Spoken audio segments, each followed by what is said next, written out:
অবশেষে কুসুম এবং ঈশানের বিয়েটা হতে চলেছে। কিভাবে কি ঘটবে এবং এই পর্বটি কখন প্রচারিত হবে জানতে ভিডিওটি শেষ পর্যন্ত দেখুন। নাটকে শুরুতেই দেখানো হয়েছে যে আসলে বাড়ির ছোট ম্যাডাম মানে ঈশানের সেই কাকিমণি সরাসরি কুসুমকে ধরে ফেলেছে। কুসুম এত টাকা কোথায় পেল? সে এত সুন্দর শাড়ি, প্রায় 70-80 হাজার টাকা দামের শাড়ি সে কিভাবে 7,000 টাকায় কিনে? 7,000 টাকাই বা কোথায় পেল?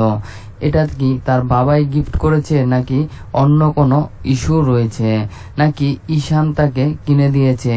এই সব কিছু প্রশ্নবিদ্ধ হয়ে রয়েছে কুসুম, যার কারণে তার কাকিমণি এবার তাকে সিদ্ধান্ত নিয়েছে চোরের অপবাদ দিবে।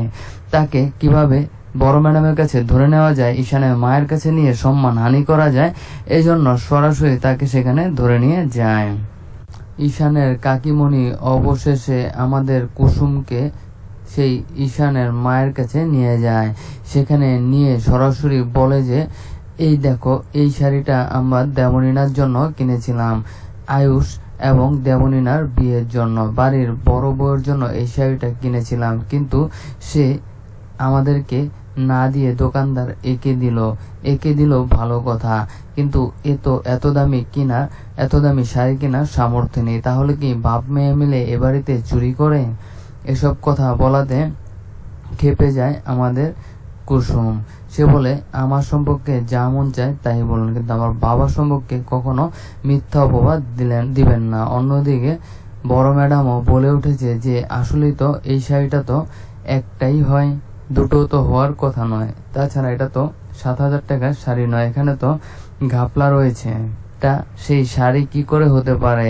সে নিশ্চয় বিভিন্ন ফুসলিয়ে বাগিয়ে ছোট সাহেবের কাছ থেকে এই শাড়িটি কিনেছে। কাকিমার কথা বিশ্বাস যায়নি সেই দেবীমা। সে সরাসরি বলে দিয়েছে যে এইবার তুমি চুপ থাকো, যেহেতু আয়ুষ তাকে এটা গিফট করেছে এখানে কোনো কথা হবে না, এবং আমি আয়ুষের স্ত্রী, হবু স্ত্রীর জন্য আরো দামি এবং সুন্দর শাড়ি কিনবো। এইসব বলে কথাটা এড়িয়ে এখান থেকে চলে যায় দেবীমা। এইদিকে সিন শিফট হয়ে আরো দেখানো হয়েছে যে আয়ুষ তাকে যে এত দামি একটা শাড়ি কিনে দিয়েছে সেটা তার বাবাকে জানায়নি, কারণ তার বাবা বিষয়টা জানতে পারলে আরো অন্যরকম ঘটনা ঘটে যেতে পারে। কারণ দেবীমা বিষয়টাকে হ্যান্ডেল করেছে, আর বাড়ির ছোট ম্যাডাম চেয়েছিল তাকে অপমান অপদস্থ করতে, কিন্তু সেটা যেহেতু ব্যর্থ হয়েছে, সেখান থেকে যেহেতু জয়ী হয়ে মান সম্মান নিয়ে ফিরে আসতে পেরেছে, তাই বিষয়টা তার বাবাকে জানায়নি কুসুম। সিরিয়ালটি খুব ভালোভাবেই জমে উঠেছে, কারণ কুসুম এখন অনেক বেশি ডিপ্রেশনে পড়ে গিয়েছে।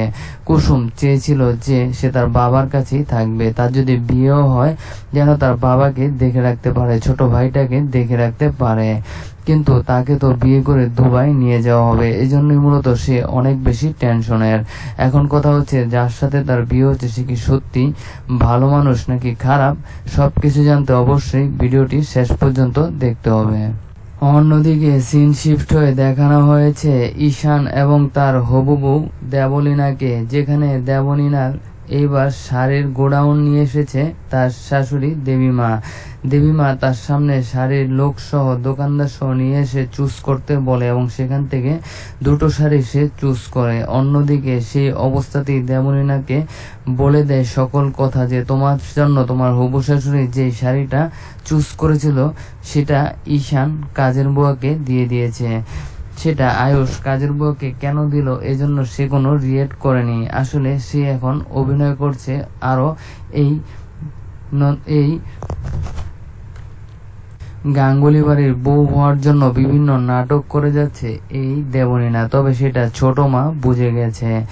বাড়ির সেই ছোট কর্তী বুঝতে পেরেছে দেবনীনা এই সম্পত্তির লোভে এখানে এই ঈশানের সাথে বিয়ে বসতে চাচ্ছে, এজন্য সে ঈশানের জন্য এঙ্গেজমেন্টের রিংও নিয়ে এসেছে।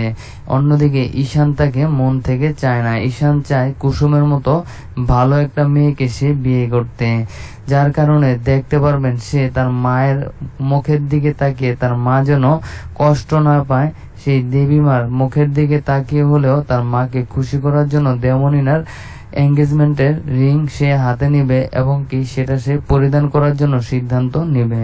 দেবলীনা সেই ভালো মানুষের নাটক করে সে নিজে এবার সাকসেসও হচ্ছে বটে। সে বাড়ির কর্তা-কর্তি মানে আয়ুষ এবং ঈশানের বাবা মা দুজনকেই পটিয়ে ফেলেছে। তাদেরকে এবার প্রণাম করেছে এবং তাদের সামনে তাদের ছেলেকে আংটি পরিয়ে দিয়েছে। ঈশানও এইবার তার মাকে কষ্ট না দেওয়ার কারণে কোনো রিয়েক্ট করেনি, তবে সে মনে মনে বলেছে যে দেখবো দেবলীনা কতদিন তুমি এমন নাটক চালিয়ে যেতে পারো। আজকের পর্বে লাস্ট সিনে আরো এক বোমা ফাটলো। সেই আয়ুষের ঘরে এবার উপস্থিত হলো কুসুম। সেখানে গিয়ে সরাসরি সে শাড়িটি ফেরত দিয়ে যখন বেরিয়ে যাবে তখনই আয়ুষ বলে, কি ব্যাপার কুসুম, হঠাৎ তুমি আসলে আবার চলে যাচ্ছ, আর এটা তো আমি তোমাকে গিফট করেছি সেই শাড়িটা। তখনই কুসুম বলে, এত দামি শাড়ি আমার দরকার নেই, আপনি আমার সাথে মিথ্যে কথা কেন বললেন, কেন আমাকে এই শাড়ি দিতে গেলেন।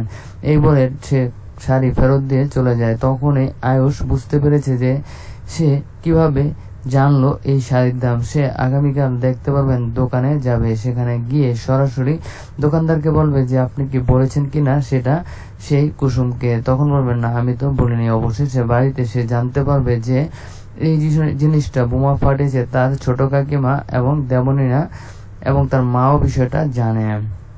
যাই হোক, এই নিয়ে যখনই তার মায়ের সাথে কথা বলবে তার মা বুঝতে পারবে যে আমার পছন্দ আর আমার ছেলের পছন্দ একই রকম।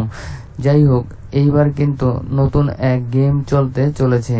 এদিকে আয়ুষও চায় আমাদের সেই কুসুমের মতো ভালোবাসার মানুষ, অন্যদিকে সেই ঈশান্ত মনে মনে কুসুমকে চায়। দুজনেই কাজের বুয়ার উপর ফিদা হয়ে পড়েছে। এই নিয়ে মূলত নাটকে চরম এক জঞ্জাল বাসতে চলেছে। তবে যখনই জানতে পারবে ঈশান যে আয়ুষ ভালোবেসে ফেলেছে কাজের মেয়ে কুসুমকে, তখনই তার ভাই যেহেতু তাকে ভালোবাসে তাই সে সেখান থেকে সরে আসবে এবং পরিবারের সকলে চাপ দেবে দেবলীনার সাথে যেন ঈশান বিয়ে করে। কিন্তু দেবলীনার মতো একটা খারাপ মেয়েকে সে বিয়ে করতে চায় না। তখনই সে একটা ফিক্সিং এ যাবে তার মা এবং পরিবারের সাথে যে আমার ভাইয়ের সাথে যদি সরাসরি সেই কুসুমের বিয়ে দাও তাহলে আমি দেবলীনাকে বিয়ে করব।